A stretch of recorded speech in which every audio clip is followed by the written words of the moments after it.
Hello again, friends, and you are my friends, and welcome to your match preview. I am, of course, your host, the Gov, coming to you. Looks like full screen. Not sure what's happening with my webcam. Apologies. But yeah, how are we? Are we all well? Let us know how you're thinking, feeling ahead of. There we go. That'd be better, I think. Let me know how you're thinking, feeling, your opinions ahead of this weekend's game. Away to Newcastle. Obviously, relegation could be confirmed this weekend. We've got some transfer links to get through. But joining me, first of all, but don't forget we are partnered with Stowmarket Osteopaths. Don't live life in pain. Give Freddie a call. 0144 9613 633. That's Stowmarket Osteopaths for osteopath physiotherapy. Freddie's the governor there. Give him a call on 0144 9613 633. If you watch it on Catch Up, FTA, comment for that algorithm. But joining me this evening is Mr. Matthew Phillips. There we go. I'm back to small screen. I don't know what happened there. I was suddenly in everyone's faces. Blown up.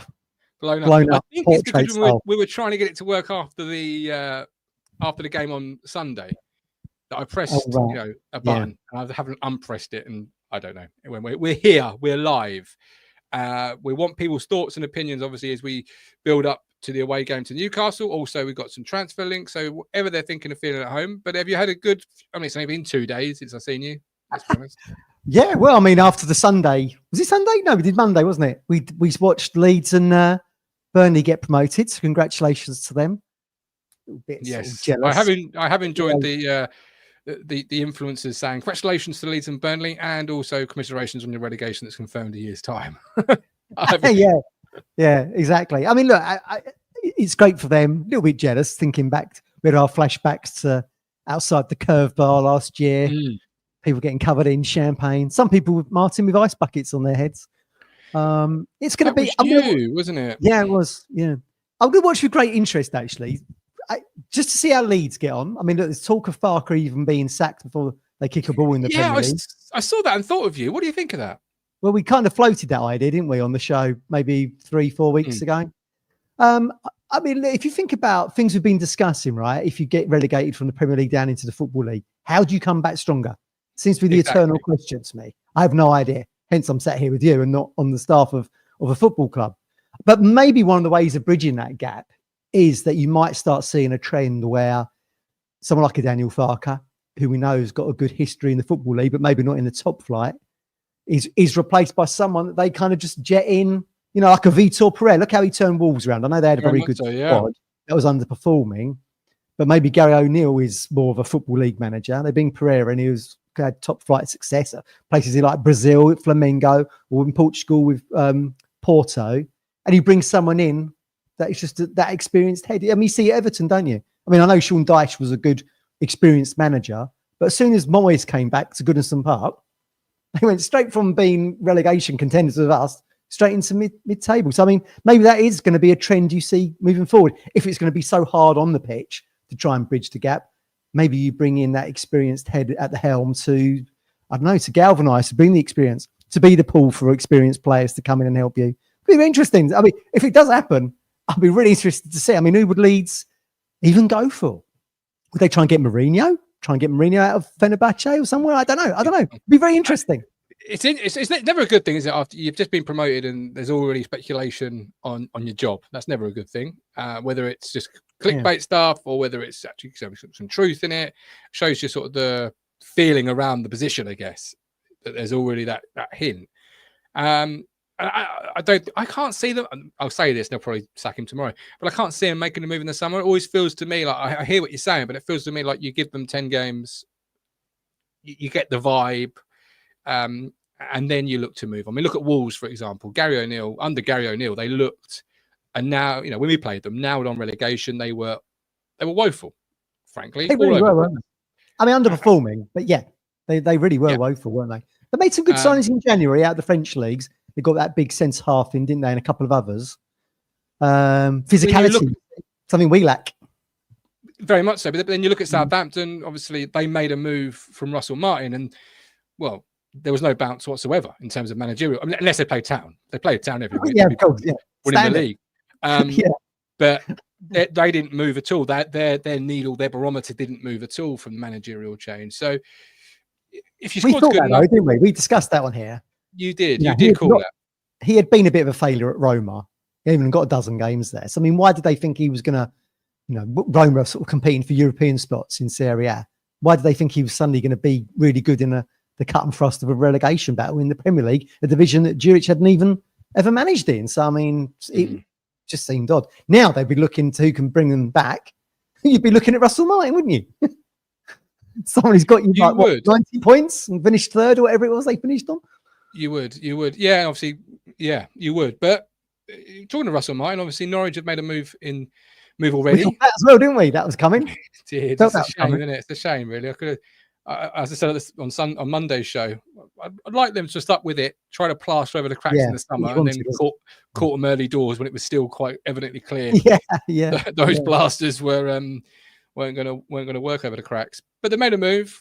Russell Martin's been linked. I can't see Russell Martin going there personally, but I might be wrong. I'm not a Norwich fan, as you know, and I'm not in any way in tune with the Norwich managerial search. I just feel like his only connection is he used to play for them. They're a mid-table team. Yeah, they were beaten comprehensively in the playoffs last year. The rebuild is underway.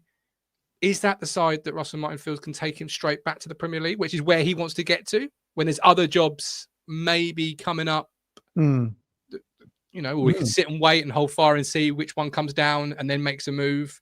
Well, you've got West Bromwich Albion. So Tony Mowbray sadly has left West Bromwich Albion, hasn't he? So he wasn't there that long.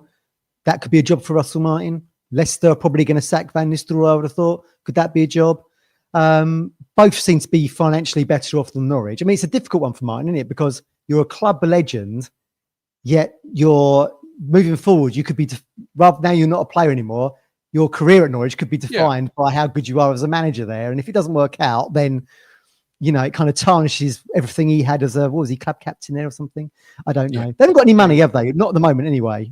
Having had a taste of the Premier League, I mean, you thought he would be better off maybe looking at a contender to get back into the Premier League, really. Very much so. Very much so. I mean, I would probably agree with that. I mean, look, his stock has fallen slightly, hasn't it? I mean, they were so bad, Southampton, weren't they? I mean, look, we haven't been much better. I mean, we've got blue tinted spectacles on, but I mean, we ain't that much better than Southampton. And we didn't even beat Southampton, did we? Over 2 games. No, we didn't. No. So, it's fine lines, really. I mean, we just have a little bit more love for McKenna because of the journey that we've been on with him rather than what Russell Martin had achieved at Southampton. But very interesting how the dominoes falls. And of course, we're going to see that once the Premier League campaign is over. We're going to see that in the Premier League, most likely with Tottenham, I would have thought. Then where does all the pieces fall then? Well, this is it, you see. So many people were talking about Russell Martin, in terms of our job. Now, obviously, Norwich is available, club legend. That's the link there. But McKenna, you got Tottenham today that, links or reports that regardless of what happens there, Big Ange will be moving on. Then there's links with Bournemouth's manager, I think Fulham's manager. That then opens up, obviously, Bournemouth and Fulham for McKenna, if they're interested in him, or Tottenham itself. There's 3 jobs there where you could link McKenna to. Does Russell Martin sit and wait and see if he can get a parachute team coming down? I'm not, that would obviously rub salt in the wounds of Norwich fans, but that's not what I'm suggesting. I'm just sort of, Russell Martin is obviously a very career-minded manager. He's got ambitions and aspirations, and right now, you put the two sides together to a neutral, one coming down from the Premier League, one having finished, could be 14th, could be high, could be lower. Town would be the seemingly better option. I'm not saying he's my choice for that if McKenna was to leave. I'm just trying to sort of could you imagine talk if he about did? Well, he's not my choice. I'm just talking about the mindset of perhaps a Russell Martin who may be, looking at it as a career. And it is a career to him, obviously. Oh yeah, of course. I mean, we've had Norwich players become and be Ipswich managers before. Joe Raw being one of them.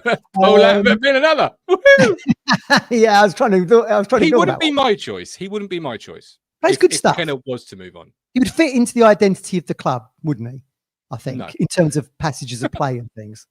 But whether or not you could get over the Norwich connection, I don't know. He's the saltiness that we sort of picked up on in the promotion year. That's what I like. You like. I'm not. When you already got, when you always don't like somebody because of their nice connections. Zach's put in the comments. I'd rather Rooney than Russell Martin. He wouldn't be my choice. I'm purely sort of speculating from a man that's got career ambition.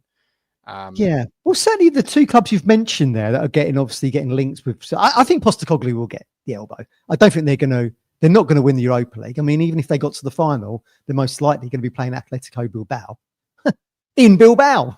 So I mean, it's going to be really difficult for them now in Bilbao's home stadium in a one-off game. Yeah. But certainly Bournemouth would be a good fit for Kieran McKenna, I think. Just again, why I think Russell Martin would be a good fit for Town, because you're talking the identity. And if Marco Silva gets linked to Spurs or was to go there, then the Fulham job would be open. I think that's probably a good level for Kieran as well. It would certainly be two good career progressions there, I think. Both knocking on the door of the top 10 in the Premier League, thus knocking on the door of Europe. Maybe he could push on. You'd only really find out how good Kieran is, because I mean, we've sort of discussed this before, haven't we, on WhatsApp and stuff. Is Kieran at Ipswich been a bit of a flash in the pan, given he's come in straight from Manchester United, had all the money he wanted to get us out of League One, and then through the Championship. We're only really going to probably find out how good he is if he was to go to a kind of mid-table team in the Premier League and see if he could push them on. I mean, Palace could be another one. Still rumours of Glasner going back to Germany. And they were obviously keen on Kieran in our promotion season from the Championship. So that'd be another one. I mean, look, fair play to Kieran when he goes off. I mean, I want to see him go off and do well. I mean, he's delivered great stuff for Ipswich, but well ahead of time. As we keep saying, if you watched Talking Town 5 years ago, no one thought we'd be in the Premier League sat here in 2020. No, it was a joke. You'd say, I'll see you at the Emirates for a pint and things like that. It would be a joke. It actually came true. Yeah. So it'd be, I mean, he's had great success very quickly. It'd be very interesting to see if he could replicate. Well, I say replicate that, whether or not he could take a mid-table team and push them on for knocking on the door in Europe in the Premier League. Ditto, the flip side of that coin is, will he be able to bounce, as he said in his press conference, I know the quotes were from Friday, but they've been released today. The setbacks will make us stronger.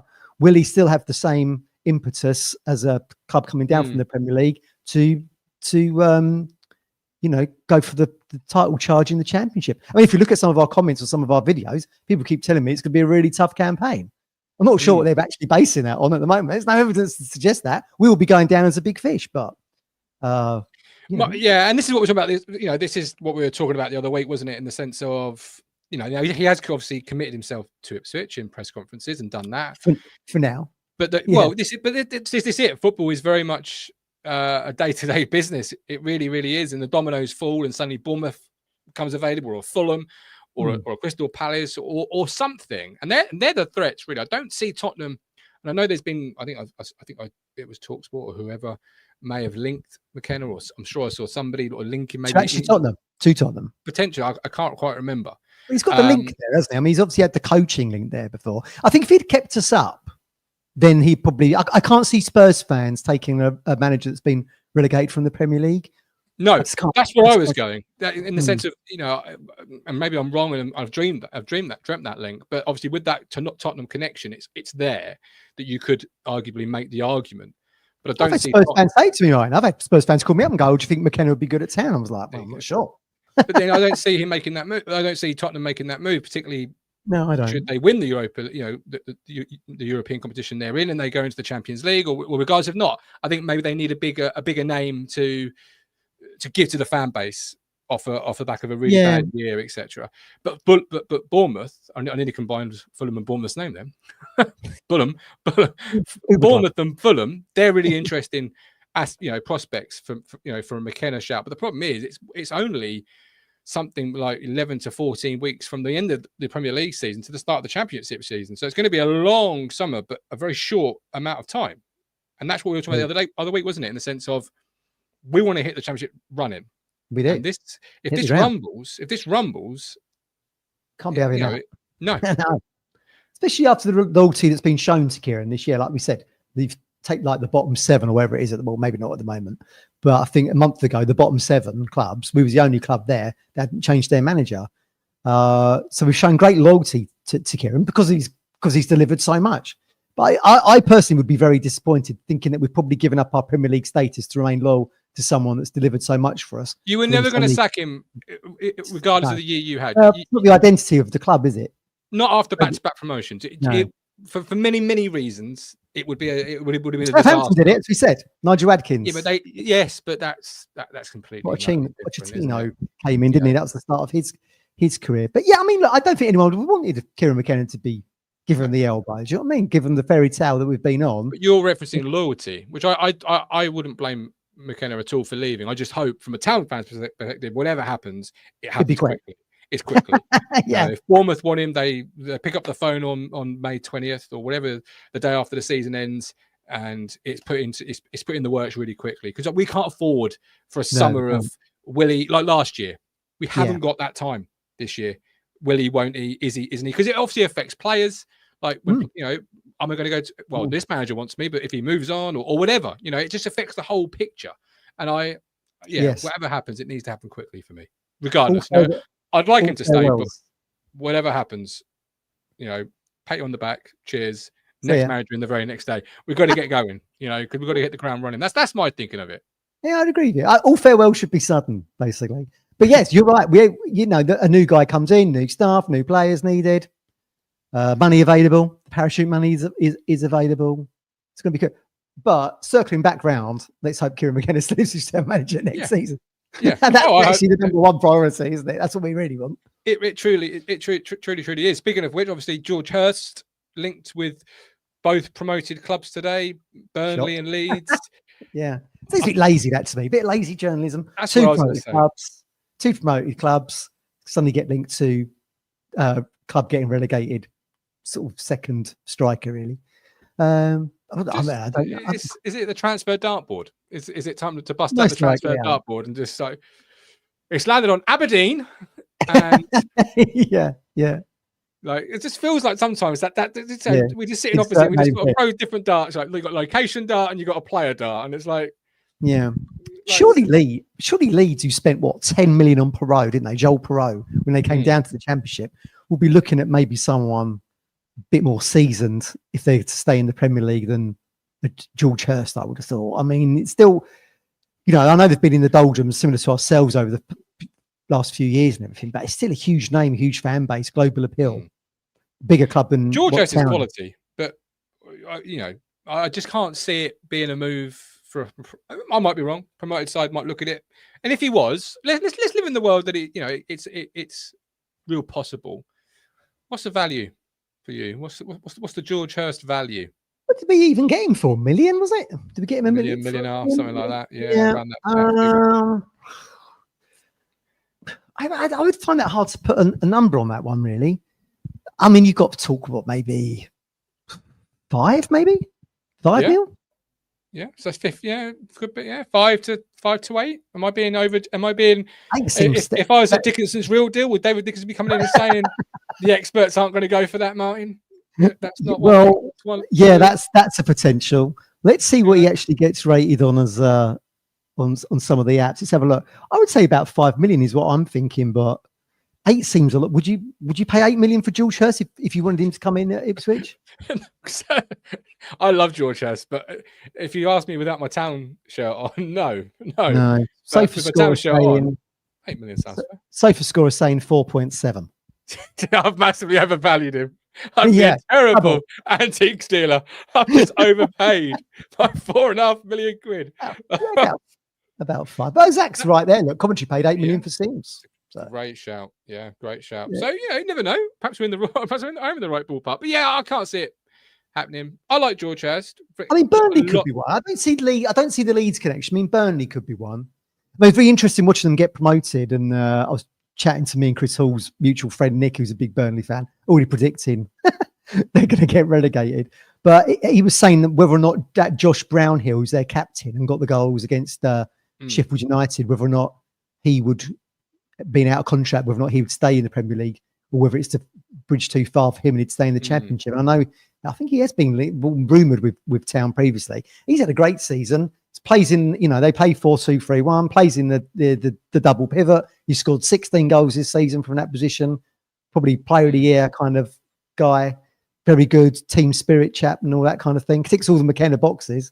So, mate, I mean, where we talk about the lack of attacking options coming out of midfield, certainly Brownhill at 28, 29, I think he could be one. I think he's their captain as well, isn't he? So, I mean, you know, a leader in the building. Be interesting. Maybe O'Shea will go back to Burnley. I hope not. You see, I don't see many moves happening behind that front player. I think our moves primarily will be central midfield and a striker. So Brownhill could tick that box. Yeah. No, I agree. I agree with you. Regardless of if George Hirst moves on or not, and you know, it could be paper talk, could be any sort of talk. Midfield's going to be the one, isn't it? That's when you consider Cahuste, Phillips. I mean, you've got returning Cameron Humphreys, of course, and we'll come to him in a second, I guess, with his Player of the Year award or whatever he's got. Young Wickham. Player of the Year at Wickham. Yeah, young player of the year. The Suffolk Messi, yeah, fair play to him. Yeah, the midfield is key. Probably Massimo Luongo, so leaving as well. So there's 3 central midfielders we've got to kind of replace. Who knows what kind of role Morsey will have next season? Maybe from the bench. Well, if you're going to go and spend money on 2 midfield players, it'll be you would have thought it'd be a reduced role, wouldn't it? You know, you're not going to go lay down some big money or fairly big money or any sort of money and sort of. I mean, you might slowly bring them into the team, as McKenna likes to do sometimes with new signings, but very much so. That's an interesting one. Obviously, Cam Humphreys, congratulations for your Young Player of the Year award. It's fantastic. Exactly what the loan move was designed to do. Get you out, get you playing, confidence high, win awards, play really well. I kind of said all my stuff on Cam a couple of weeks ago, and I've really not moved from it, Matt. I've really not moved from, if you are going to go and buy 2 midfield players and have Sam Morsey, it really depends on what happens with Jack Taylor as to what happens with Cam Humphreys. If Jack Taylor was to move on and Cam is a part of the 4, then I can buy it a little bit more. But if you're going to keep Jack Taylor around as well as Cam Humphreys, just feels like there's 1 or 2 roadblocks there, or 1 or 2 more roadblocks there than I would like for Cam Humphreys. His development is really going well. That's because of the loan period. Yeah. If he can't get regular football here because of those players in his way, I really would like him to see him continue his development out on loan again at a second club, maybe a championship side down the bottom half, you know, where he can really step it up because he's been really good at League One level. Next now going really, you know, be really good at the championship level. Because it just feels, Matt, I don't know about how you feel. If you bring 2 players in and you've got Sam Morsey and you keep Jack Taylor around, that's 4 players for 2 positions.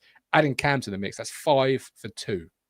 That's and we don't really know where Cameron Humphreys is going to be playing. Even if you're playing behind the striker, you've got Cam, you've got Chaplin, you've got Schmodix, then Cam Humphreys. So again, you've got 3 for 1. So the numbers again, the roadblocks are in the way for a player that's development is really going well at the moment. Well, according to FootMob app, he's averaged 7.13 rating this season. So in the green, so very good. Started 39 games, 7 goals, 6 assists. Interestingly, he's whilst he's in the green for nearly everything, successful dribbles, touches in opponent's box. It's been, you know, I still wonder if he's too lightweight. I just want to be very interesting to see. I mean, that's kind of always been the question mark around him. He was quite slight, wasn't he? And we've seen in the Premier League this season how much physicality counts. Even maybe more so in the Championship across 46 games. So, but you know, he's been called 46 in League One, and that's hardly he's been called the Suffolk Messi for a reason, though, hasn't he? Good on the ball, good dribbling skills, eye for goal, setting players up. I mean, physicality never stopped someone like a Messi, for example, in terms of height. And no, and League One's not a league. You know, isn't a league not known for its physicality. No, exactly. I mean, we've been down 4 there. years there. We do know. Yeah. So if you're a good technical player, then you probably shine a little bit more in League One. I mean, it's going to be a bit more cut and thrust for him in the Championship. But it'd be very interesting where McKenna will see him play, because he's left Ipswich as a utility player, basically. I mean, we'll remember the QPR game, plays left back, doesn't he? And in a couple of other games. And then we've seen other games, like I think it was Lincoln away in League One when he come on as a sub, didn't he? And then ghosted into the box and scored that header. He's a good little player, Humphreys. He does lots of things really, like a Conor Chaplin in some respect. Does a lot of things really, really well. But it'd be just interesting to see where McKenna sees him for next season. Is it central, moving back slightly into a central role? Is it, like you say, is he going to be competing with a Smodix or a Chaplin in the 10? Or he goes back out, we can come up in the playoffs or whatever. I know they've slipped down to third, Wrexham have gone second. Does he go back there for another season? And he's only 21, 22, isn't he? Not really old. So no. I get the eagerness of the town fans to, you know, we're going to get him back. But I look at the numbers, I look at the players as well as the numbers.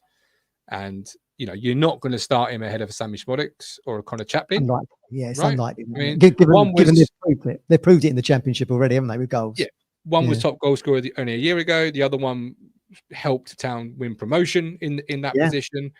Yeah. So then he would be on the bench more times than not. You could argue, again, that's not good development for a player.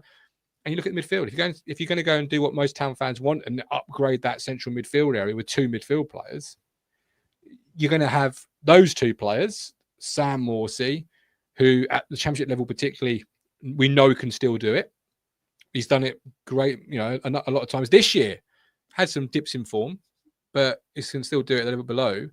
And then you've got Jack Taylor. That's the question. If Jack Taylor was to depart, and I'm not pushing for that, maybe there's that argument there'll be more game time available. But with Jack Taylor in the way as well, you're looking at an odd man out, really. If you're bringing these 2 new players in as central midfield starters, then you've got to have, as we said the other week, you've got to have one eye on them being your Premier League duo moving forward. It's no point just having them in for the Championship and going, see you later. We're going to be spending another 100 million on a clean slate again. It just doesn't. It's just not sustainable, that is it? So I think there'll be 2 very critical signings. Those 2 midfield players that do come into place Phillips and Tuesday, as I would anticipate as being starters, not only for leading a Championship title charge, but having a second bite of the cherry if we get back into the Premier League. We've got some money dropping here. We've got €10 from David Bergen. David, thank you very much for your generosity. Appreciate it. And we've got Boris.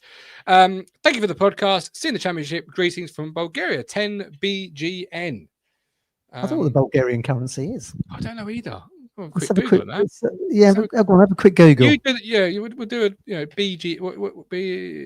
BGN. Here we go. What is it? What is it? Bulgarian. You're not going to be able to pronounce it. Bulgarian Lev. Okay. Oh, okay. Nice. Thanks, Boris. What's up, man? Yeah. Cheers, Boris. Appreciate Gunchev connections. But Daddy's put in the chat. Bulgarian Lev. There we go.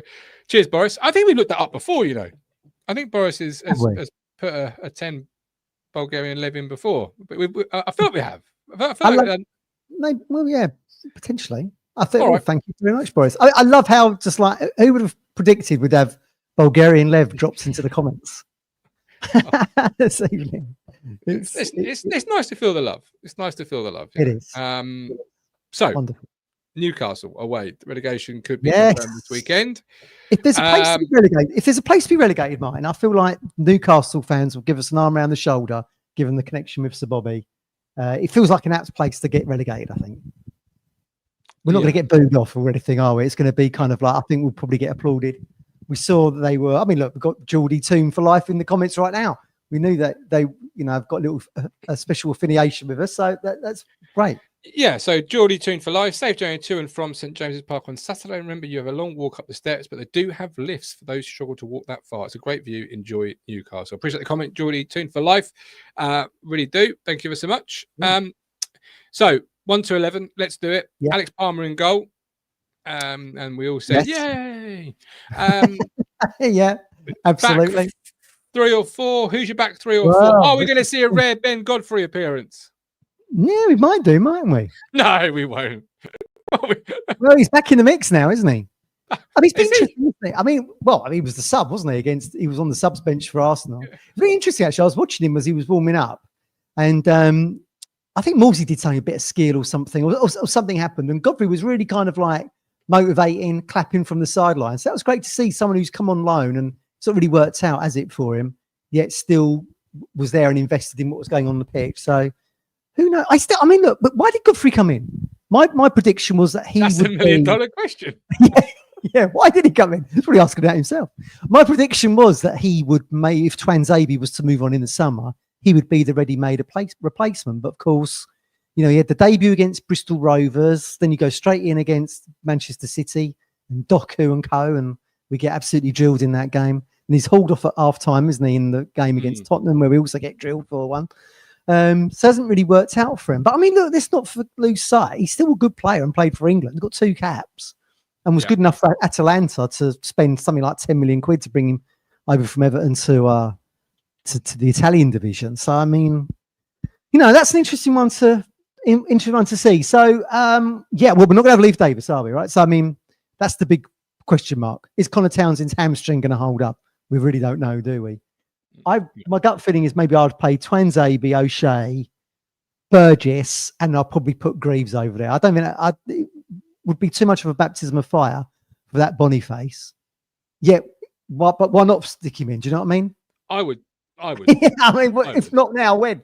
You know, you might as well give him an opportunity to play in front of 50-odd thousand at St James's, and you're away, and you're away from home in a team that's relegated. Like, as I said last week, it ain't going to make a huge bit of difference to his career, and it shouldn't hurt a player's confidence too much if he comes on and really doesn't play particularly well, because you put an arm around the shoulder and you say that's the debut out of the way. You ain't going to get, you ain't going to have to go through that again. And the only way is up from it. I can't see it hurting the player's confidence too much. Sometimes players are too mollycoddled, aren't they? I mean, if you look through Roy Keane's biography, he gets thrown into the deep end at Anfield for Forest. That was his debut. Clough said, "Right, you're out there. You're a good player. Show it to me on the pitch." So I mean, perhaps it's too kids' gloves sometimes. I mean, I'd like to see him in action. I mean, we've heard good things about him. He's supposed to be a good guy and all that. So it'd be interesting. Be very interesting. A curveball option, of course, is Cahuste has played left back for Sweden on numerous times. I mean, that's a curveball option, I guess. Yeah. But I remember Danny from the Napoli pod in Canada telling us that he'd played there quite a few times, which was a surprise to me. But considering we've not seen that at all this season. But then again, of course, McKenna likes a round peg in a square hole, doesn't he? So, I mean, who knows? But yeah, I would probably go with Burgess in the middle and Greaves on the left. And Greaves, even though them two have been quite interchangeable with their stats this season, Greaves' duels, where you're as opt to define it as a 50-50 contest, is actually pretty good. So what he lacks maybe in pace, and you're going to have someone like a Jacob Murphy out there. He's quite hard to get past. So it could work. It could work. But I mean, look, we're down to limited options here if Townsend isn't deemed fit enough. Well, McKenna likes to make a change or two. So whatever impacts us enough to make the most amount of changes is the one we can go for, right? It's the one you can probably hang your hat on. All right, go with that. Midfield. So you're going for Townsend, but it could be you're throwing a wild card in there with Cahuste playing at left back. Cahuste would be my third option. I'm going to go with Townsend. If not, then Greaves. Okay. Then God knows. I mean, look, but Boniface maybe. I would agree with putting him in. I mean, like I said just a minute ago, I feel like players are probably too mollycoddled. Back in the day, you'd just be stuck in. But like I say, if not now, when? Give him a debut. Might thrive. Yeah. Going down anyway. Don't make a difference. If he doesn't, you're relegated, and you've not done anything other than the other players have done over the last 34 games or 35 games or whatever many we've now played. Okay, midfield two then. I mean, again, I'm circling back around to the fact that I would like to see players that I think are going to be in next season get the taste of the big match, big attendance atmosphere. So, I mean, I'm leaning towards Moulsey and Cahuste, obviously, but I would like to see Moulsey and Taylor just to see how they get on. I mean, no one could cover themselves in glory against Newcastle Fulham Road, did they? Was it 3-0 down at half time? We lose 4-0. But I mean, let's throw Taylor in. Let's give him 90 minutes, see what he can do. I mean, I liked his partnership with Moulsey. We played Bournemouth.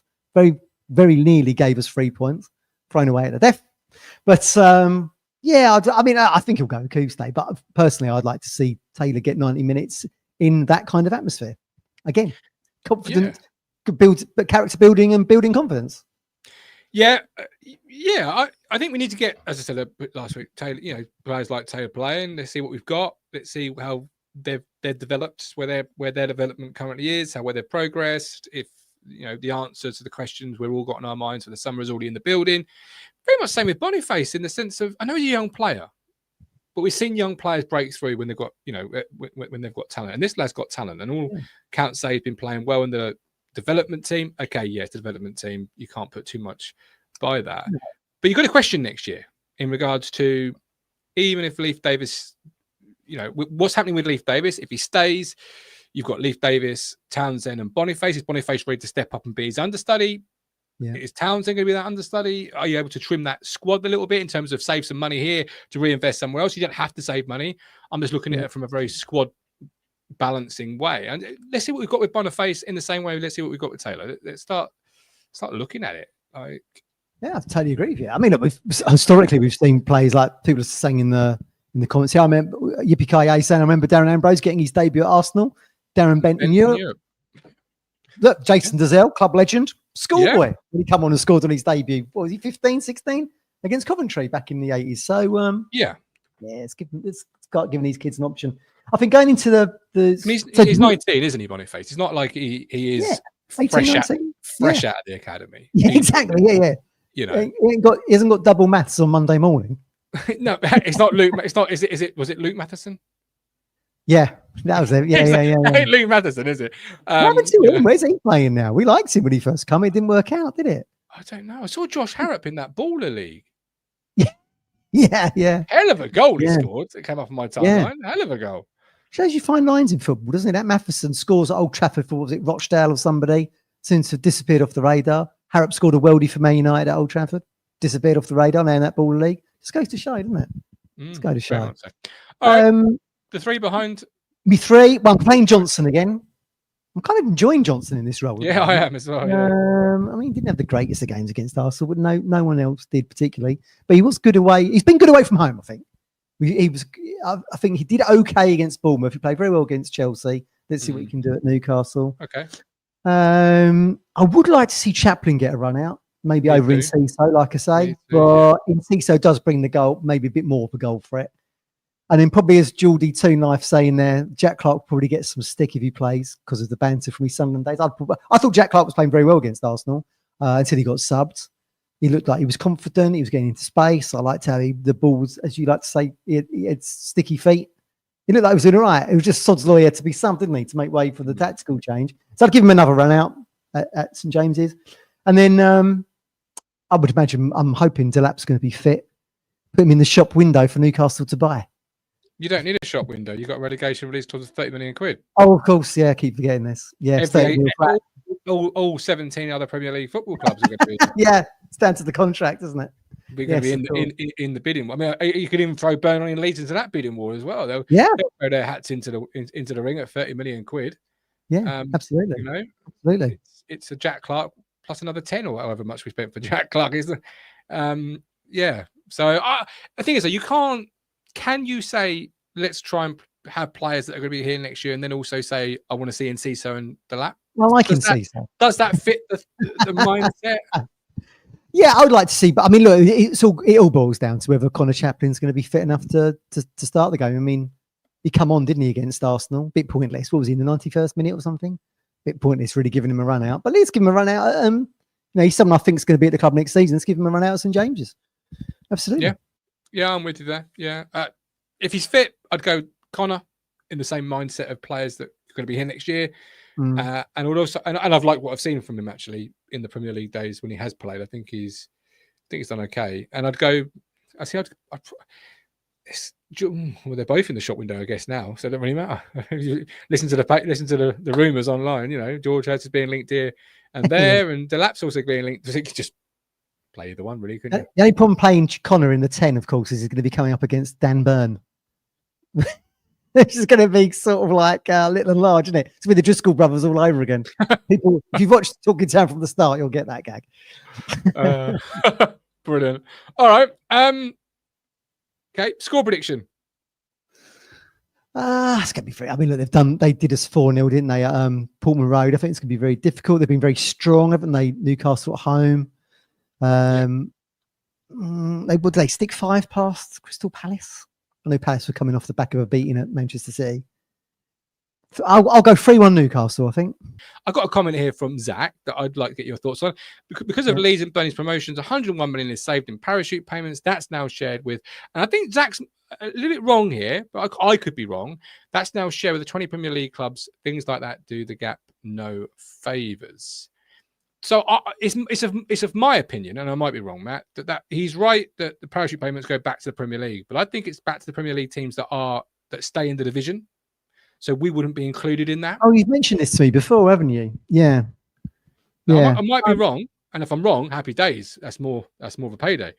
But I think it goes back to the Premier League teams that remain in the division, which again, and to agree with what Zach there, that does the gap zero favours.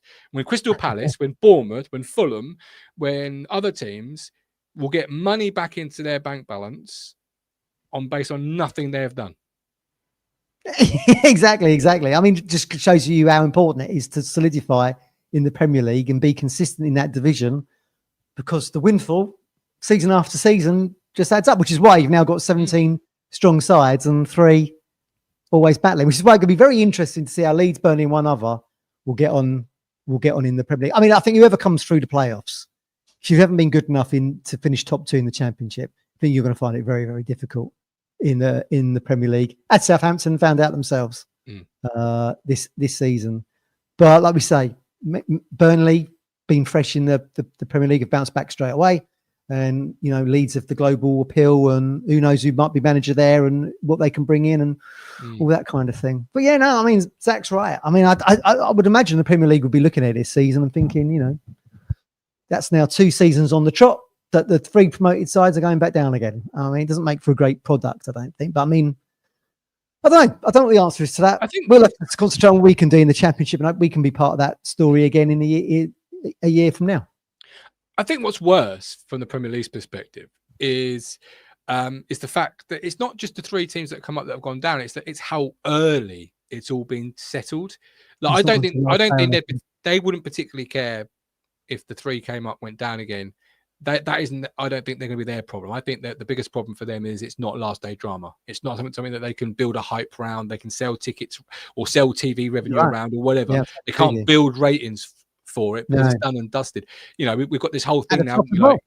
At the top as well. Top and very much so. And that will even itself out. That will become a bit more parity, as you know, because that's not always going to happen. You wouldn't have thought. But you know, look at Scott. Look what they call it now. The run-in. It isn't just called, you know, it's now, everything's got a name, like the running. They can't do that. Yeah. And they would have loved to have branded, you know, last day, Wolves at, I don't know who they're playing, so I'll say Aston Villa, Ipswich Town, West Ham. One of these will go up, stay up. One of these will go down. We'll have, like they did in the old days, we'll have goals from both. We'll have the action from both. We'll have talking points from both. You know, they want that. They want the Aguero moment for the Man City title win. Yeah. They're the moments that are ratings, both on their social media and also on their TV.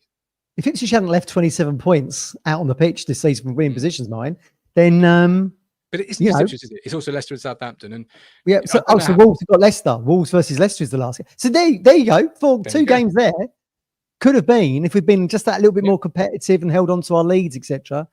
We could have taken it down to Ipswich v West Ham. Who winner stays up. Yeah, as could have Leicester. Yeah. You know, and I just that's what I think the biggest issue. And I don't know how early it was settled last year for the 3 teams, but they want the drama, and they'll be looking at it, I think, from that perspective of how does next year play out? Is it as early? Is it as cut and dry? Because that's when they'll start being for me anyway. That's my opinion. They'll start looking at it as a problem because they're not bothered who goes up and down, who stays in the league. That's not of their concern. The concern to them is how can we package this to sell tickets, to sell ratings, to further revenue in the years to come for broadcast, you know, and things like that. That's what they're about. Seems to me now the best chances of a mainstay club getting relegated is if you get off to a really bad start, like what Wolves did, and they bring a manager in that can't address it, or you're waiting on someone to get done on financial fair play and they get docked points. And down they go. I mean, it'll be Manchester City now rolls over to next season because the deadline has gone on their whatever punishment they will get. Yeah, that'll probably keep Leeds up. Well, yeah, but it might make it a little bit more interesting. But they can't keep docking a team points just to make it interesting. Like, you know, no. But by the same token, clubs can't keep sort of trying to navigate the ruling around financial fair play and expect to keep getting away with it. I mean, Nottingham Forest managed to do that, didn't they? And stay up. And Everton have done it a couple of times. The thing is, I don't know what you do. I've seen people float the idea that the promoted teams don't have to abide by the rules for a year, but for me, that just feels dangerous. You know, you might. Yeah, I mean that's not sustainable either, is it? Going on into the future, I don't know what it is. I'm not sure. Well, I mean, one of the answers here is to sort of pick up on Zach's point. One of the answers is that money, that 101, should go back into the pyramid. Championship, League One, League Two. That should be. Yeah. Or certainly back into the Championship or back into Champion League One. It needs to be redistributed. Well, you're asking turkeys to vote for Christmas here, aren't you? Because no one wants to lose their slice of the cake. I mean, it's interesting what David says here. It'll maybe get to the stage that the Premier League will be no relegation or promotion. I mean, probably the argument for me, which a lot of them would want. They would. Yeah, probably would. Yeah, because you're forever at the top table, aren't you? I mean, most likely you'll probably see some kind of another rebranding at some point where the Championship becomes Premier League 2, for example, or you something can make like it that without calling it Premier League 2. You know, but you have to. you have it under their brand, if you see what I mean. I So might be really wrong. By default, if you have it under their brand, it already becomes a bigger thing, doesn't it? But the championship's great as it is. It's competitive. Generally goes down to the last day. I know the top two will be done. You've got the excitement of the playoffs. It's always very close to see who will get into the playoffs. I think that's a really good brand, but the gap is just huge. Yeah, and it's only getting bigger. And you're right. You're asking turkeys to vote for Christmas with that redistribution. Yeah. But equally, it's not as exciting without the blood of the Premier League changing. If you only have the 3 new teams come up for that 1 year, then disappear after a year, then 3 new teams, another 3. It's not, and you've got the same core teams. It just doesn't feel as exciting, perhaps for me anyway, to a neutral. That's why the championship is pretty good, because you've always got 3 coming down from the Premier League, whoever that might be, and 3 coming up from League One. So you've always got 6 new faces. And you've always got surprise packages. And I don't mean surprise packages like some teams do really well and get to Europe, like Aston Villa. I'm talking about Bristol City, possibly in the playoffs. Coventry, really not having a great season. Frank Lampard comes in and now navigates them. The most. I mean, Wolves is obviously 5-game win bounce, now up to 14. That's the closest you can probably get, maybe, to a Premier League start at the bottom. This is where you're going to navigate it and that in that level. But you've got to do something. You've got to do. You can't be giving clubs money for not doing anything anyway. For me, that just feels like give it to all right. Agree to disagree and give it to all to Sunday League, Saturday afternoon grassroots football. But teams that have done absolutely nothing for the last 12 months to impact Burnley and Sheffield United seasons getting a windfall. That don't feel right to me. No, I know what you mean. I mean, it's great to see everyone so buoyant, like at Burnley and Leeds, and people thinking, "Oh, we'll be able to stay up and everything." But you look at it on paper now, don't you? Having done a year in it ourselves, and think, where are they actually going to be beating in order to get to 30 points? It's very difficult. Well, you've got to come back stronger.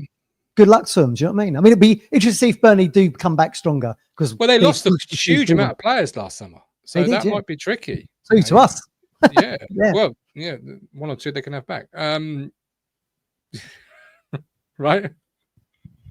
Yeah, exactly. Got the receipts. Absolutely. All right. Well, anyway, don't forget we are partnered with the East Anglian Air Ambulance. If you want to help save lives and the chance to win £1,000 every week, play the East Anglian Air Ambulance Lottery. By playing just £1 each week, you're helping to keep the yellow helicopters flying. The East Anglian Air Ambulance Lottery creates 18 winners every week with a prize range from £50 to £1,000, over 18s only.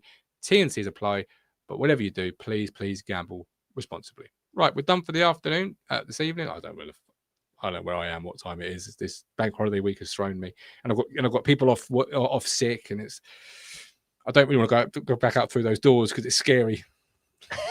We'll stay in the comfort of the Talking Town community, mind. Yeah. Let's talk about the weather. All right. Anyway, we're done. This man here is Matthew Phillips. We're back at the weekend for the Match Reaction Show. Until then, thank you for tuning us. Thanks for joining us. Subscribe if you've never done that before. But yeah, honestly, as you can tell, I'm still padding. I don't want to go through the door. I don't want to go. Don't let me go. Take care. God bless. All the best. Bye, guys.